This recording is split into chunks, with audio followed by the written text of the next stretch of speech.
Hello, everybody. How you guys doing today? My name is Brenda Eason. I am the founder of the Black Business Owners Network, also the founder of Black Wall Street DC, Operation Save DC. And today I am honored to sit down with a powerful advocate, an educator, consultant, and voice for healing in our community.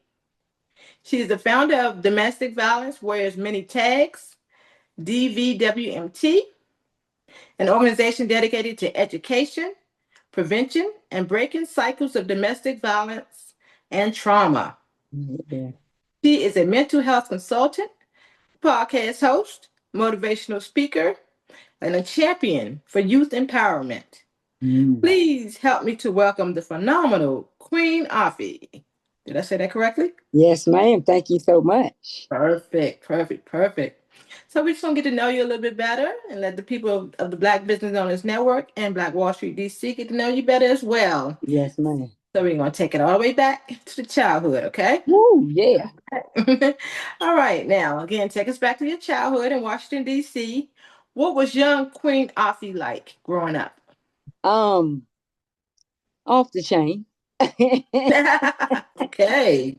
um, but I enjoyed my childhood. I enjoyed my life. My parents really showed me, told me, but not only told me, but showed me, Mhm. what uh I would need to have a purpose, because when you're young like that, you don't realize anything, much less a purpose. But my mom and my dad did. They knew that their daughter was destined to do something in this world that would, be great. So I can't say that my parents did prepare me, but my times of growing up, I was growing up in the crack era. So, I had my nights, my long nights, long weekends, impulsive behaviors during those times, but I had a lot of good times, so I'm very grateful to my parents for that. In that process, growing up at the dinner table, you hear certain things, you see certain things, and you're not, fully aware, like, okay, what's going on? What's happening? Like, why are people yelling? Why are people swinging punches? Like, why is it that every time we at the dinner table, we at these cookouts or whatever at the house, family members bringing up old stuff and fighting and feuding and over it, all that. So, um, it wasn't much effective communication or conflict resolution back then, which spilled over into my life because now I'm like them, trending that behavior, and then when I was 16, my best friend was shot and killed by her baby father. Mm. And I definitely couldn't understand that. So I told myself, no man not gonna ever put their hands on me again. And I don't go to war for my life, right? Right. And so, but every man is not like that. But I had that wall built up. I had my mind Mhm. set that it would never happen to me. So victim turned to abuser is what happened. You know. Mhm. Now I'm becoming, these things that I saw at my dinner table, Mhm. my friends' dinner table. It wasn't just my dinner table, it was my friends' dinner table too. It was Mhm. that environment, that setup that we all were struggling with when though in those times. So um, in all, I learned a lot of life lessons, and um, I still wear the marks of childhood domestic violence. Mm. I get it. I understand. I understand. Okay, so you graduated from McKinley Technical High School, That's right. class of '93, Eastern High School here. But Amen. Okay. how did your school years shape your leadership and your voice? Did that help in My any way? school Mhm. was at that time the school of communication. That's a bit ironic, right? Mm. Mm-hmm. Because remember, I didn't learn effective communication at the dinner table. Right. I grew up with verbal abuse. So, but my school shaped me for another opportunity which was media, mass media, journalism, and all of those things that fall under that, really gave me a platform that I use today. Okay. So my school really did shape me into becoming the woman that I am today. Mhm. Was there a defining moment in your early life that pushed you towards advocacy work? No, No, really? Okay. nothing. Of course, my best friend was murdered at that time. Right. So I was mad. For a long time, I was just mad.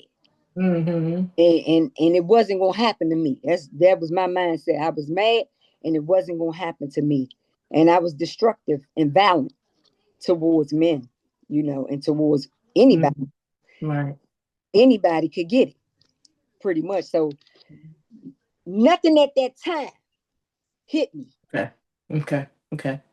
What about when you went to college? I see you earned your bachelor's in criminal justice from American Intercontinental Yes, University. yes, ma'am. What drew you to that field? So now speeding up, I done been arrested, got lockups for domestic violence, got lockups for this, assault with a deadly weapon, DUI outrage experience. So now I'm trying to figure out why am I cuckoo for Cocoa Puffs. Okay. Okay. And so I said, you know what? Let me go to school and try to figure this out. Okay. Put language behind Mhm. what I was experiencing because nobody at my dinner table could put the language behind what any of us was experiencing when it came to something like domestic violence. And so I decided, you know what, I need to advance my education and learn the law, understand the law. Um, and that's what drew me to criminal justice.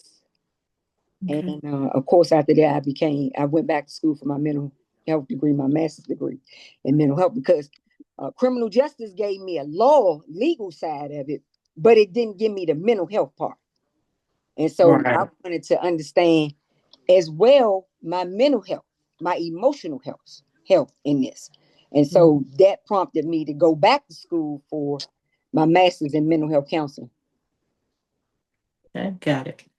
Now you founded Domestic Violence Wears Many Tags in 2008. What inspired you to create that and specifically?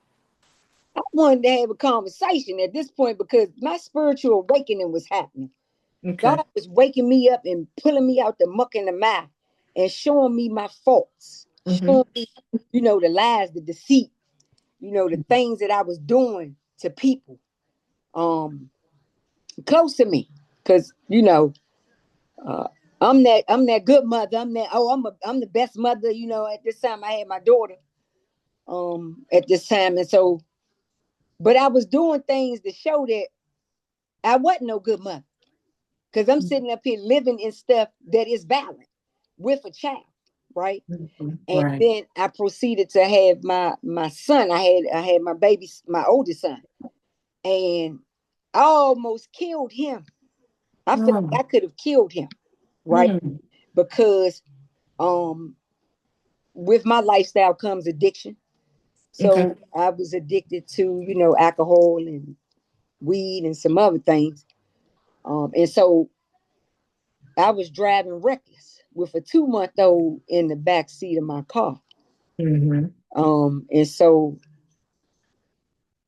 to know that I'm so-called this good mother, but you put children in violence, Right. and so that when you say your defining moment, that was literally my rock bottom, my defining moment. Okay. That you could have killed your child, killed yourself, and killed somebody else because I was passed out behind the wheel of the car with my foot on the brake. Mm. That wasn't nobody but God. Yes. That's all Absolutely. that was. I ain't Mm-hmm. do nothing that night. I could have killed us, Mm. but glory be to God, I did not. So that's what, led me to say, let's figure out what's going on here with this conversation about domestic violence. Let's really Yeah. chop it up and see what people are talking about. And so I wanted to talk about the many tags of domestic violence because I didn't know this. The Mm-hmm. court system didn't know this. Right. Nobody knew this crap, okay, about these many tags. And so I said, I gotta start, like a babe in Christ. We gotta go to the babies. We gotta do baby language. Because nobody's familiar with verbal abuse, emotional abuse, financial abuse, sexual abuse, and physical abuse. Nobody's pulling you in the classroom, not even the court send you to anger management. They still not talking to you about domestic violence. And Right. clearly that's what you're in. 9 times out of 10, that's what you're in. So I said, I'm going to educate everybody I can about these many tags of domestic violence. Mm. And what's one of the biggest myths about domestic violence here? That it only happened to women. True. and, True indeed. True and, indeed. and that's been a myth a long time. Mm-hmm. Because so long as women in 1975, when they started the movement, had sons back there, and they was watching their moms get beaten, things of those, so they are victims of domestic violence too. Mm-hmm. And they can be the victim turned the abuser as well. But they was one thing that we do know is that no child is born into the world evil. They learn this behavior. And so we got to take into consideration that our sons are victims of domestic violence. Mm-hmm. True indeed. Now, you've interviewed over 100 survivors throughout your many platforms. What has been one of the most eye-opening lessons from those conversations? They all say that I stay because I love him or her. Even Yeah. the men say it. The men Mm-hmm. say they stay because they love him or her. Or they love him or her, because we got all these different type of relationships, same-sex relationships, and then we have heterosexual, we have poly, we have all these different kind of Mm-hmm. relationships. Domestic violence can show up in all of those relationships. And they always say, if somebody asks them, which I don't think from an educational standpoint, we need to be asking them why they stay, because they don't know why they stay. And the first thing they're going to say is that they stay for love. Right. Right. So, but victims don't stay for love. They stay because they're brainwashed into believing Mm-hmm. that is love. Mm-hmm. Oh, that it's never gonna happen again. They keep telling That them, yeah. that Yeah. falls under the brainwashing. Mm-hmm. Mm-hmm. Mm-hmm. Yeah. Okay. Okay. And you host a powerful podcast, like the Abusers Side Education and the Brokenness to Bonus Survivor Series. That's right. Why was it important to give a voice to both survivors and abusers? Absolutely. Because victim turned the abuser. Mm-hmm. Many victims turn the abuser. And that is well researched. It's becoming more and more research as the numbers are trickling up for women, the amount of women that are being arrested for domestic violence, homicide. Um, Mm-hmm. and so it's important that we educate both sides. They've been educating victims since 1975. Victims still getting killed. Yeah. It's not helping. Yeah. It's not helping nothing. At this point, we need to follow research. We need to follow the science-based evidence where it's saying and showing that men are victims of domestic violence, as well as women are becoming more and more perpetrators of domestic violence. Even though we do our research now, we know women have been killing their husbands since the beginning of time. They Wow. will put that rat poisoning on their food, Yeah. and choke a Mm-hmm. man to death. So, and they would do that for insurance money. They would do that for financial abuse, for financial Mm-hmm. gain, right? Right. And so that's been going on for years, but we're seeing more and more that women are abusers. Mhm. Wow, wow. Now, what keeps you going emotionally and doing such heavy work? Um, the fact that people don't know the many tags of domestic violence. Yeah, you want to get that word out there. They do Mhm. not know the many tags of domestic violence. A lot of the programs are not educating on the abuser side, education, because if we are going to help I say in domestic violence, then Yes. abusers need to be educated as well as victims need to be educated. This is how we come full circle with Hmm. ending domestic violence. It's not just a one-sided cycle here that we're dealing with. We have a whole nother cycle that we're dealing with. And so I'm motivated for my young people to understand that you can be the abuser. Okay. And Mm-hmm. you know, children start verbal abuse. What they tell you, sticks and stones will break your bones, but words will never hurt Mm-hmm. you. That's a Yeah. daggone lie. Right. That's been a lie Yeah. from day one. People, they would tell you what goes on in my house stays in my house. That's a Mm-hmm. joke. Mm-hmm. That's literally a joke because behind closed doors, so many people need so much god daggone help. It ain't even funny because it be heated at some of these dinner tables, right? Yeah. So yeah, I'm coming in your house. I'm knocking on your door. I'm letting you know this is a problem. And all of us collectively need to be having the dinner table conversation. True indeed. True indeed. And you've appeared on platforms like WHUR, WPFW. Mhm. You're here with us today in front of the Black Business Owners Network in Black Wall Street, DC. That's right. Right. So now, how important is media in shifting culture and saving lives? Yeah, somebody gotta be the bigger person, you know. Yeah. Somebody gotta say, you know, that is inappropriate. Somebody gotta be putting that message out there and educating on a level where it serves women and it serves men and it serves the children. It's not just media makes you think that it's only women that this is happening to.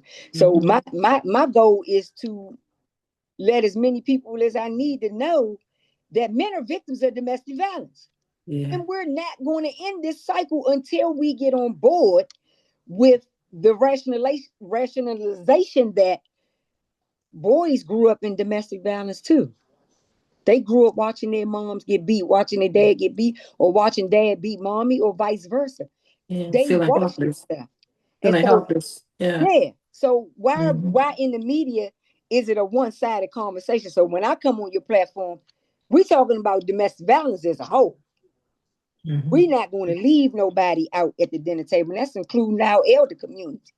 We have so many elders that are at this dinner table being abused at their dinner tables.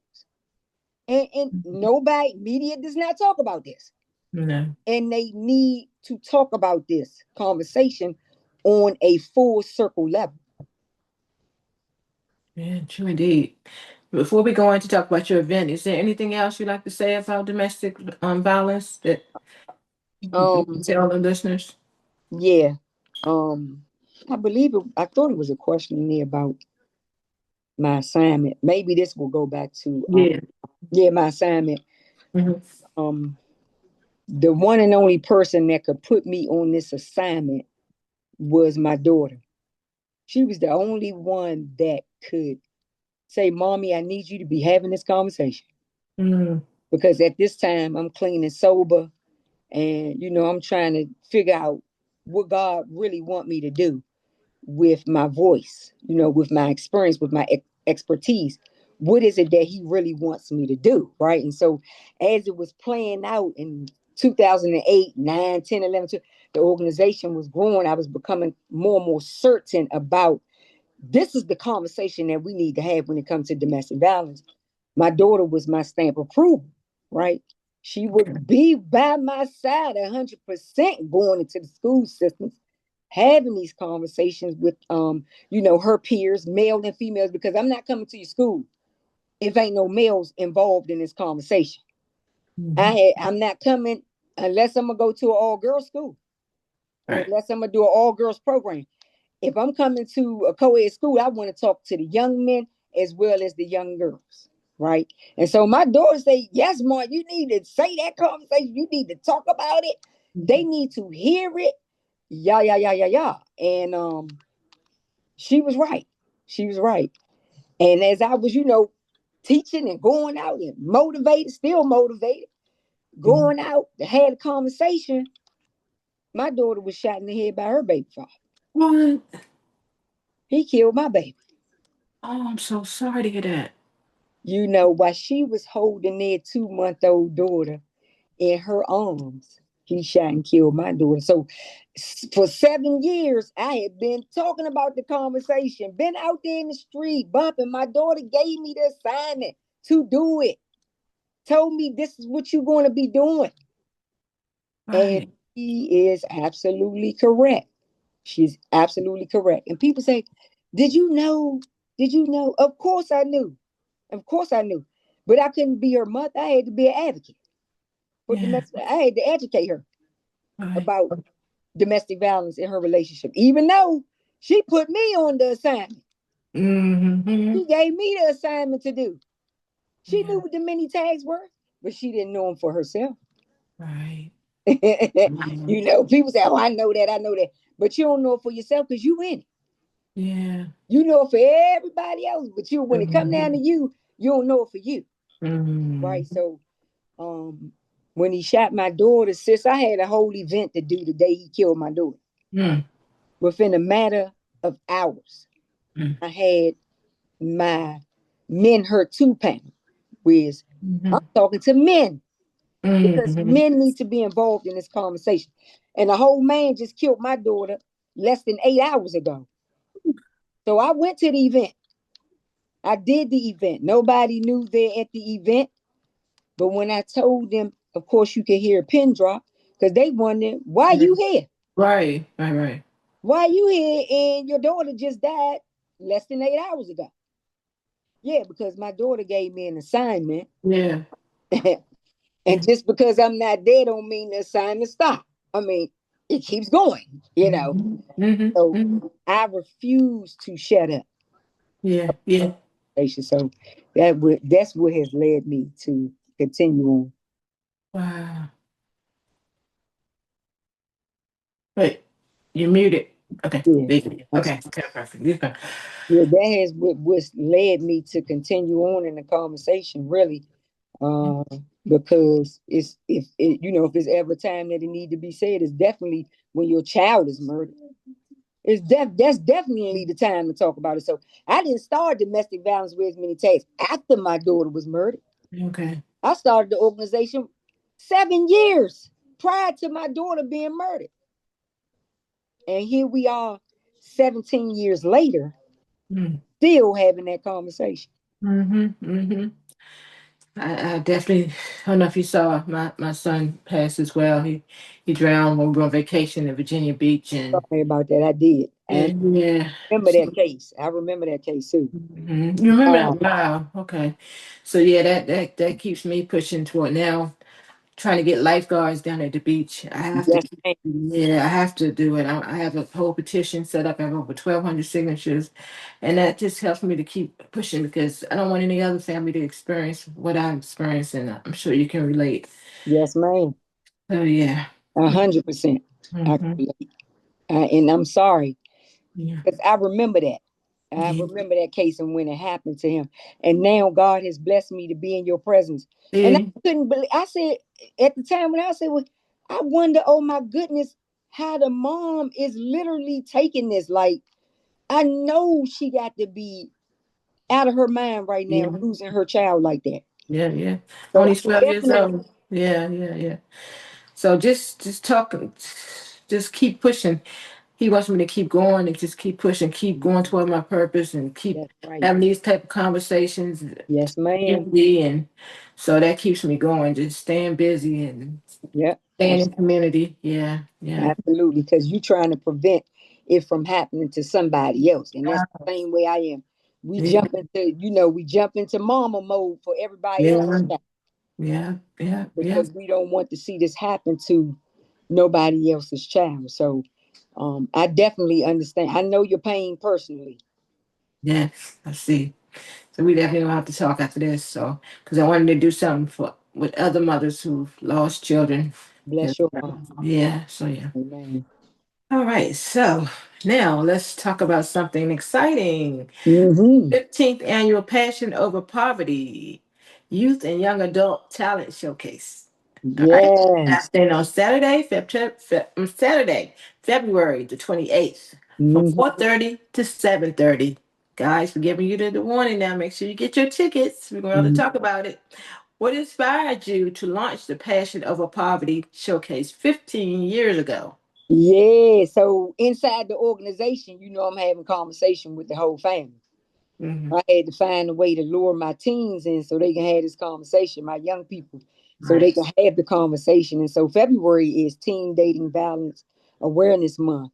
And so Mhm. that's a time where I really can get youth and just pull them in to the conversation and work with them to discover their passion, for Yes. them to understand that you have a purpose, even though you may be going through domestic violence at the house, or you lost a sibling, you lost your mother, you lost your dad, you lost your brother to domestic violence and or street violence.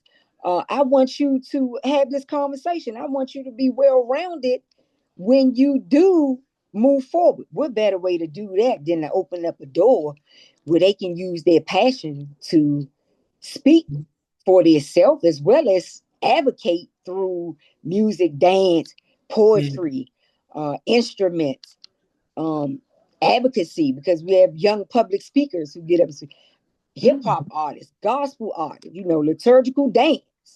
So Yeah. there are so many ways that our young people can invest in themselves. And one of those places is, of course, discovering their passion. It will be, it will be um a place where the naysayers, that poverty piece, the naysayers telling you, oh, you can't do this, you can't do that, you're not good enough to do this, you're not good enough to do that. But our young people would take that platform, take the stage, some of them for the first time, All take the right. stage in front of this whole audience of people, and you see their confidence level come out, and they believe. They believe that, oh my God, this is what I feel like I've been called to do. Yeah. Yeah. And Yeah. so it has been powerful the last 15 years. What we start with our auditions, we get the young people to come in and audition, Okay. and we take them to a rehearsal, and we incorporate some type of workshop, music workshop, or performing arts workshop, whatever, to get them, saying, okay, wow, this is something that I really feel like I want to do. Visual arts, photography, video. We have our young people who do the video, who take the pictures, and so it's all about our young people discovering their passion. And then the flip side too is that our young people are dealing with a lot of mental health issues, and medication. How about your passion? Yeah. How about That's that? medication. Yeah. That Right. passion will medicate you for the rest of Hmm. your life. Okay, and you will be so grateful. You know that. Wow, I remember when QueenAfi had us all in the Teen Talent Showcase. That's where I started at. Like that's where I really started taking my mental health seriously, and I decided, Yeah. I want to use my passion to help me with my mental health. So it's that side of it too, where we get our young people using that passion to help them with their mental health, emotional health. So what is the phrase passion over poverty means to you personally? Yeah. So passion over poverty is the naysayers. So poverty is those people, that mindset where you told you not good enough. Okay. You told you will never be nothing, because verbal abuse is crucial. Verbal Mhm. abuse will put everybody in poverty, in a Mhm. poverty mindset Mhm. where Mhm. you're not thinking clearly, you're not feeling clearly, you're not emotionally stable, you just impulsive, you're aggressive. And so I'm saying we can leave them naysayers. Once you get up here and show your passion to these people, the naysayers will start to fade out of your mind, out of your presence, and you'll be reaching the audiences that you need to reach. So that's why I chose passion over mind poverty, or sort of a poverty mindset or environment. Okay. And so what can attendees expect at the event this year? Oh, we can expect a whole turn up Okay. for our young people. We are a community show. It's Hmm. free for the public. Um, Okay. we want you all to come out and celebrate our young people because, like I said, many of them have been told that they couldn't. They coulda, woulda, shoulda. Hmm. And we're turning that thing around. We helping them turn that mindset around and get into their passion mindset. And so we have an audience of at least 80 to 100 people, sometimes 150 people, to come out and say, look, we support y'all, we love y'all, like, do what y'all need to do, and we got y'all back 100%, you know. And then the other side of that is Black history. So being able to let them show, display that art of Black history, you know, because that is in them as well, you know. And you are continuing to, you know, be continuing our ancestors' passion, you know, because many of them were singers, dancers, poets. Many of them used that to help them with their mental health and their emotional health and things that they were suffering. Many of them became very, very successful because they chose their passion over that poverty mindset. And so we're doing the same thing. So this is your 15th year. Congratulations. Thank you so much. 15 years of my young people and speaking into their life, putting greatness in them, collaborating with some local high-end artists that come out and help support the show and have been for the last 15 years with the showcase. And so we got our business mentors, we have our, you know, our music mentors, we have our studio. We are with a company called 5 Star Production. So we have a production company on board with us to spot this talent and potentially take this talent to another level. So we are very grateful. That is amazing, amazing. Yeah. So I was just about to ask you, how would this showcase impact youth beyond just this one night on stage? And you said it can be discovered, right? They can be, once they discover that, we have so many alumni, Passion Over Poverty, young people that are doing amazing, have moved to New York. They walk in the runway now. We have local artists that was in the movement that are now doing, you know, more studio stuff, more engineering. We have poets who are getting booked all over the place because they have came through the showcase, as well as we've helped DJs.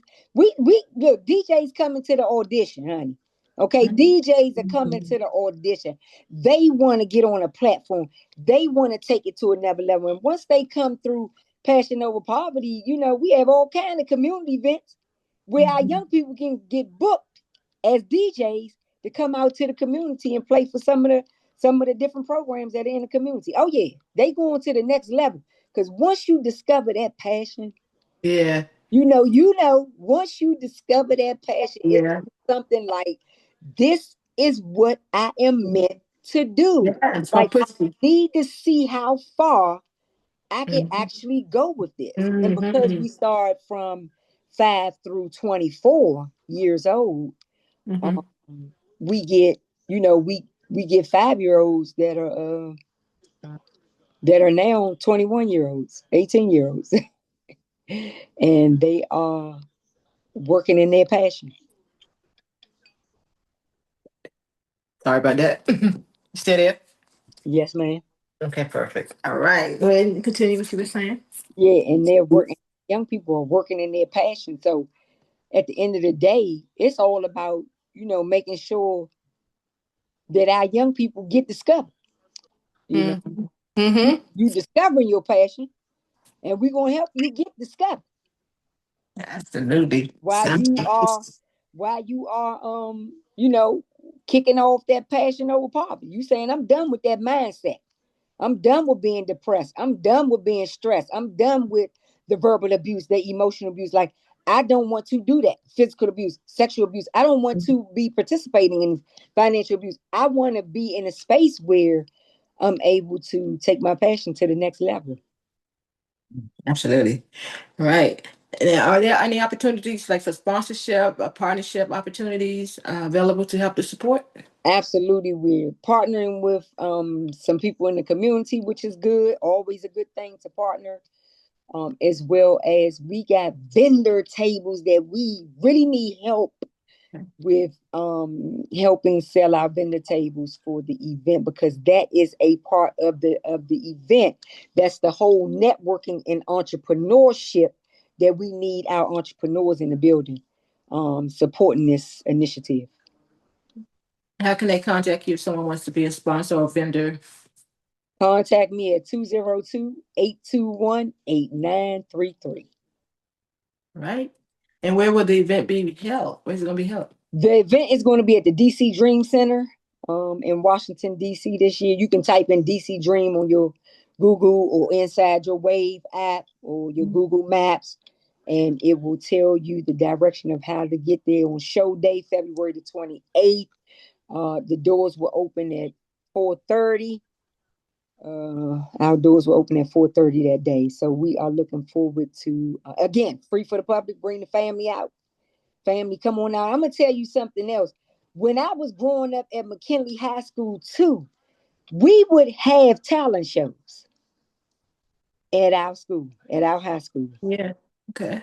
That's where another piece where I incorporated my school, my teaching, as well as giving back to the young people. So I noticed when I was going into the school system, nobody was doing talent shows. So I said, oh, no, no, no, no, no, no, no. We not helping no young people unless we doing talent shows with our young people. That's how Right. we help them discover their passion. And so that's another reason why I incorporated Passion Over Poverty with Domestic Violence Wears Many Tags organization. Okay. Right. So do people need to purchase? I know you say it's free, but do they need to get tickets in advance, or can they just show up at Dream Yeah, Center on February show 20th? up. You can Just show show up, or you can use the link to book your ticket, or you can show up. That's a pop up. That's what we call it. Pop up up. for Okay. Passion Over Poverty. Gotcha. Gotcha. And again, that's on February 28th, Saturday, February 28th, from 4:30 to 7:30 p.m. So Yes, make sure you guys show up. All ma'am. right. It's wonderful talking with you today. Please let everyone know how they can contact you, follow you on social media, or whatever Yep, ways you want to give for them to yep, contact you after this yes, interview. ma'am.